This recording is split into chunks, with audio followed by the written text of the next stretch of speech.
Ngayon pong araw na ito ay pinagdiriwang din natin ang National Youth Day. No? Kaya batiin natin yung ating mga kabataan. Sabihin sa kanya, wow, buti ka pa nakapagsimba.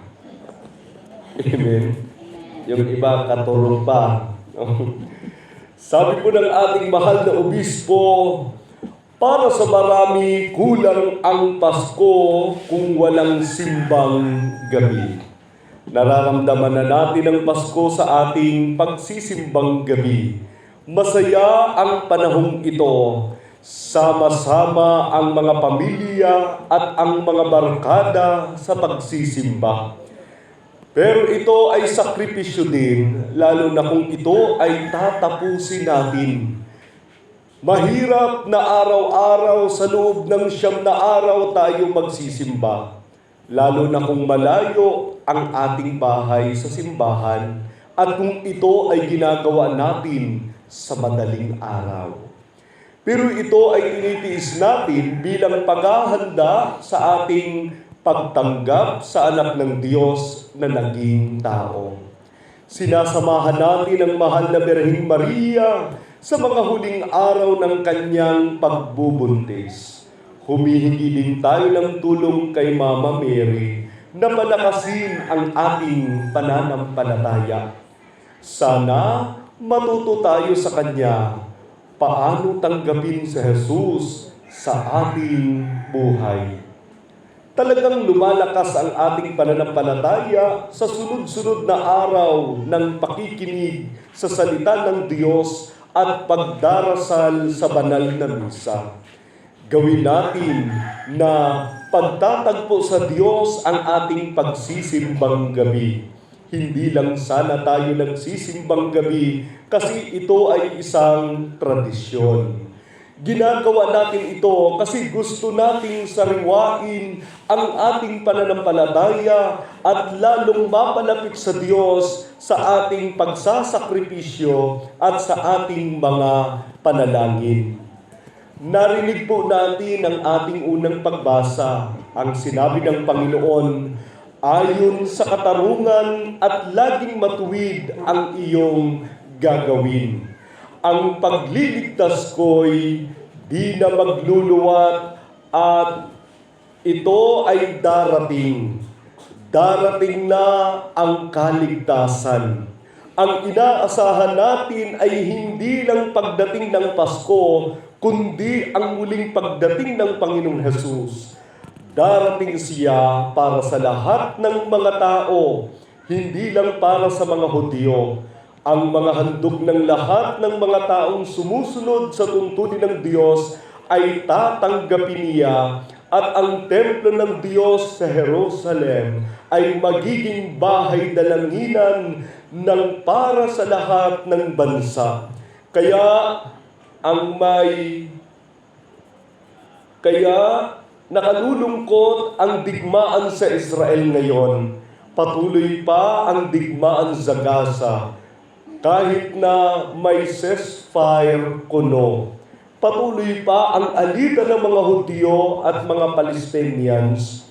Patuloy pa na ini-etsapuera ng mga Hudyo ang mga Palestinians. Ang Jerusalem ay para sa lahat. Hindi dapat ito pinag-aawayan, kundi binubuksan para sa lahat ng lahi at sa 3 reliyon na mahalaga sa kanila ang Jerusalem. Una, sa mga Kristiyano, sumunod sa mga Hudyo at sa mga Muslim.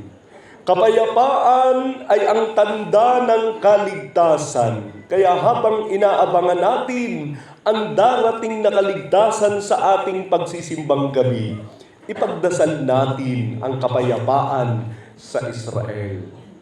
Itigil na ang patayan at pagbubumba. Itigil na ang genocide, ang pag-uubos ng lahi na nangyayari sa Gaza.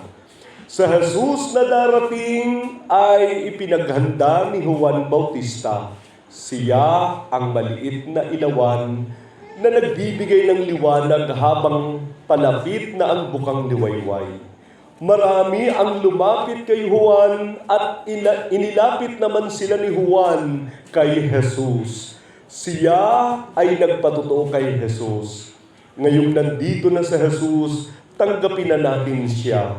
Siya ang sinugo ng Ama at ang kanyang pag-aalay ang nagliligtas sa atin. Hindi lang si Juan Bautista ang nagpapatotoo na si Jesus ay ipinadala ng Diyos Ama. Ang mga gawain ni Jesus ay patotoo ng pag-ibig ng Diyos sa atin. Ipinahayag niya at ipinadama sa atin na mahal tayo ng Diyos. Kaya huwag na tayong mabalisa. Ano mang problema na hinaharap natin, hindi tayo pinababayaan ng Diyos. Kung naipadala na niya ang kanyang bugtong na anak para sa atin, ano pa kaya ang hindi niya gagawin upang tulungan tayo at bigyan tayo ng kaligtasan? Kung naialay na ni Jesus ang kanyang buhay para sa atin, ano pa ang ipagkakait niya sa atin? Maniwala tayo sa kanyang pagmamahal sa atin. Ibig niya na tayo ay makapiling, hindi lang sa Paskong ito, kundi sa buhay na walang hanggan. Gumawa tayo ng katarungan at maging matuwid tayo sa isa't isa.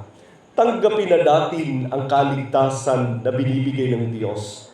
Tayong umaasa ng kaligtasan ay kumilos para sa kaligtasan. Iligtas at tulungan din natin ang iba.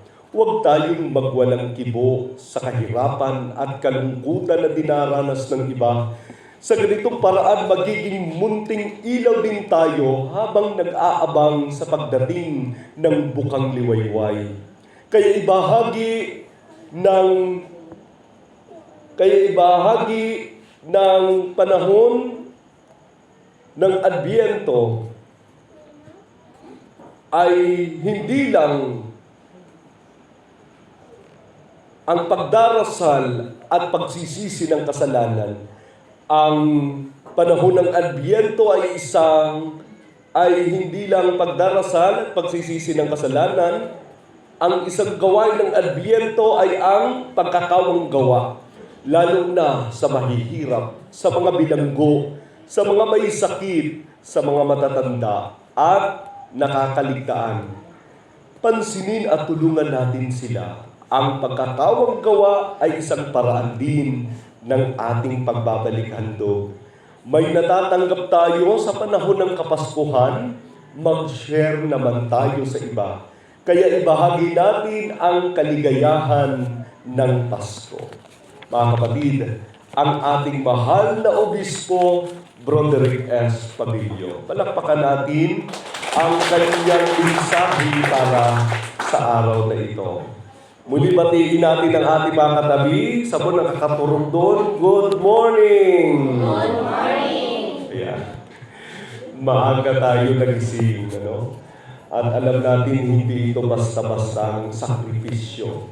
Kagabi po, ako ay galing sa Badyang sapagkat kailangan na makapaglingkod doon at hindi makakaabot si nanay. Kaya bigla akong natawagan. At pagkatapos niyon, ako rin ang na-assign doon sa sentro ng Kalitang. Kaya hindi na ako umuwi, doon ako natulog sa kina Brother Hernan. Kanina alas 3 pa lang nagising kaming dalawa. Sabi niya, bro, maligo muna ako. At sabay kami pumunta dito, siya ngayon ay nasa San Pedro. Mga kapatid, ang ating simbang gabi dito ay mayroong rotation, tulad ng dati. At iba't ibang mukha ang inyong makikita dito. At sana, sa bawat simbang gabi na simbang madaling araw natin, ay patuloy tayong maging bukas, tulad ng paanyaya sa atin ng ating Panginoong Hesus, na siya ay gumaganap, siya ay tumutupad sa pamamagitan ng mga gawain ibinigay sa kanya ng Ama at kanya itong pinatutunayan. Nawa ang araw na ito ay maranasan din natin na tinutupad ni Jesus sa ating mga buhay ang kanya pong mga sinasabi. At sabi niya, iyon ang palatandaan, no? Na siya ay gumaganap ng mga tungkulin. Kanina po bago ako pumunta dito, nakinig ako ng isang homilya ng isang pari at napakaganda ng kanyang ginawa na pagbabahagi sapagkat sabi niya, tandaan natin ito, tayo na mga narito ngayon, hindi tayo ang pinaka mahirap at aba, no? Sabi niya, sapagkat sabi niya, napaka-bless natin sapagkat mayroon pa tayong bahay, mayroon pa tayong pamilya, mayroon pa tayong nakakain, no? At sabi ng pare nito, kaya huwag kayong mag-inarte, no? Sabi niya, sapagkat kayo'y pinagpala ng Diyos. Meron pa siyang sinabi na sana ito'y maging tanda ng ating pag-a-appreciate na hindi nagkukulang ang Diyos. Napakaganda po ng mga pagbasa kung tayo po ay nakinig, no? Doon sa ating unang pagbasa, ipinaalala sa atin ni Propeta Isaias na ayon sa katarungan at laging matuwid ang inyong gagawin. At ito yung paanyaya sa atin, no? Ngayon pong panahon ng Adbyento at panahon ng paghahanda sa pagsilang ni Jesus, inanyayahan tayo sa pagsisisi, inanyayahan tayo sa pagsasabi ng ating mga pagkukulang at pagkakasala. Kaya mapalad na yung mga nakapagkumpisal na, ano? Kasi mga banal na yan sila. No? Pero doon sa mga hindi pa nakapagkumpisal, huwag tayong mawala ng pag-asa. Lalo na ngayon sa Jubilee year, no? Inaako na ng Diyos ang ating mga pagkakamali. No? Ang hinihintay niya na lang, tayo po ay lumapit at magpakumbaba upang ipadama sa atin ang kanyang pagpapatawad. Hilingin natin sa Diyos na patuloy tayong maging bukas sa patuloy na pagtatapat sa Kanya at ihanda tayo, no, habang may panahon pa na makita natin si Father o may panahon tayong pumunta ng parokya para po mangumpisal kung nasa bayan tayo, no? O mapunta tayo ng bagong bayan o ng Sibaltan, gumawin tayo para mangumpisal. At sana hindi matapos ang Jubilee year, no? Kasi mayroon pong culminating by January 3, no? Darating si Bishop, kung di po ako nagkakamali, doon po sa parokya. At magtatapos na po yung tinatawag nating Jubilee year.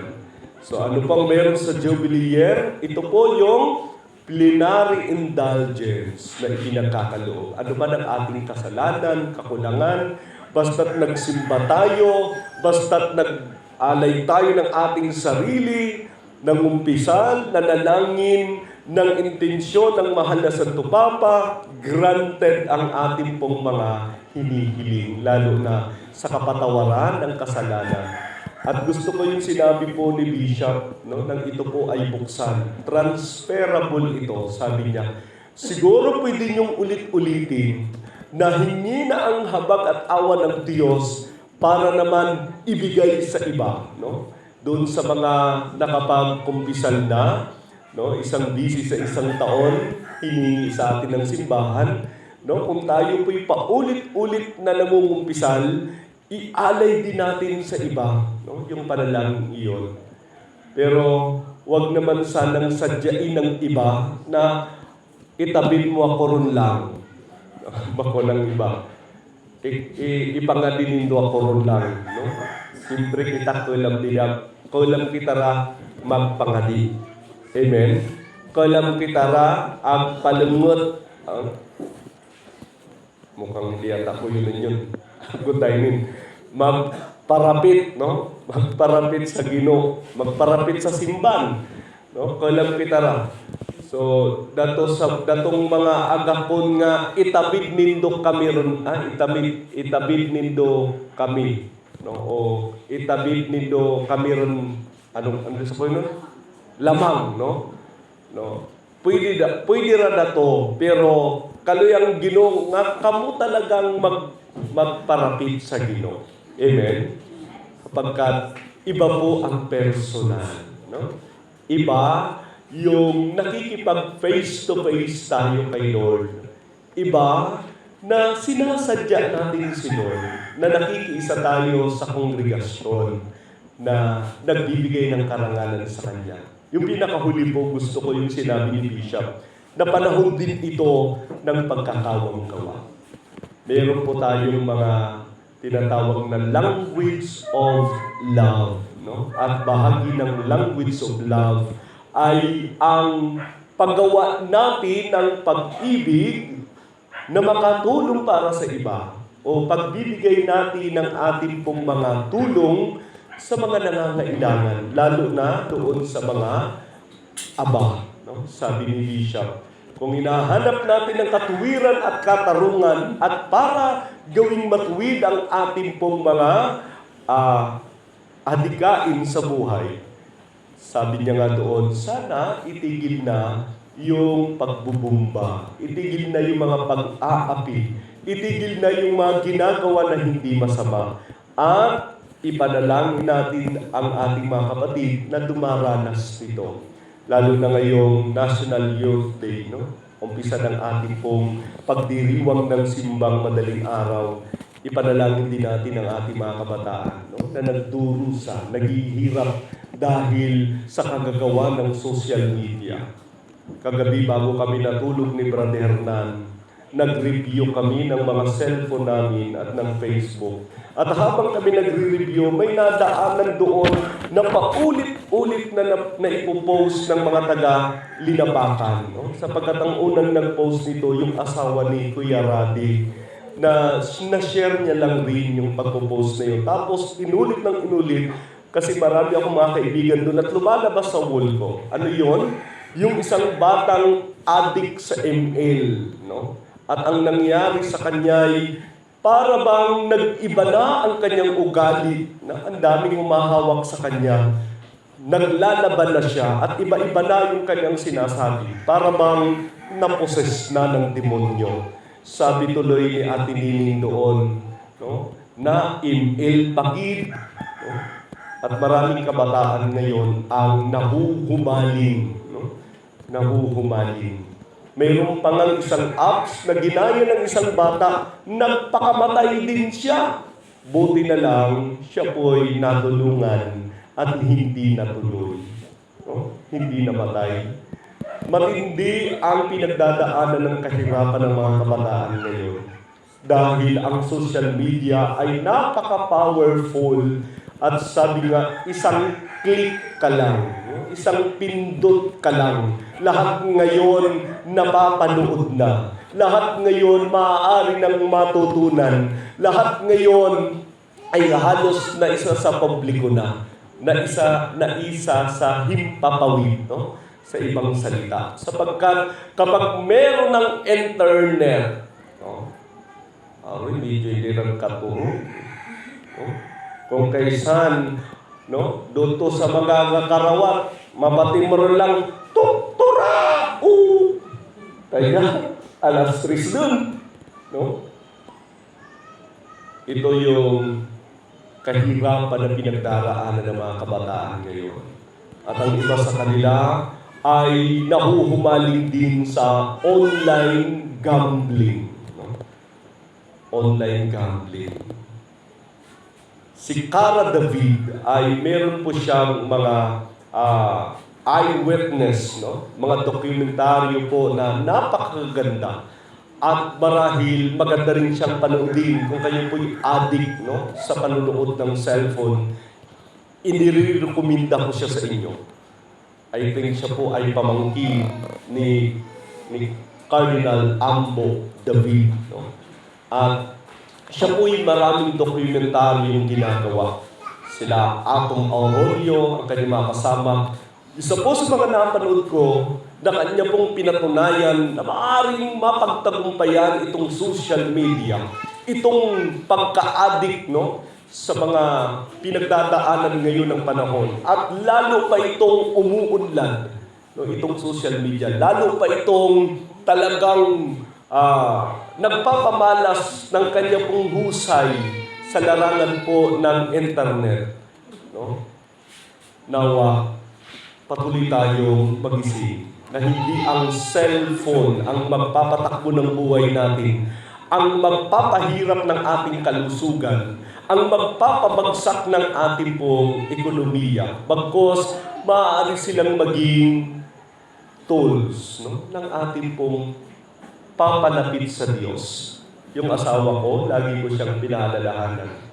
Kung unang bukas ng cellphone mo sa umaga, sabi ko sa kanya, sana unahin mo naman ang makinig ng mabuting balita.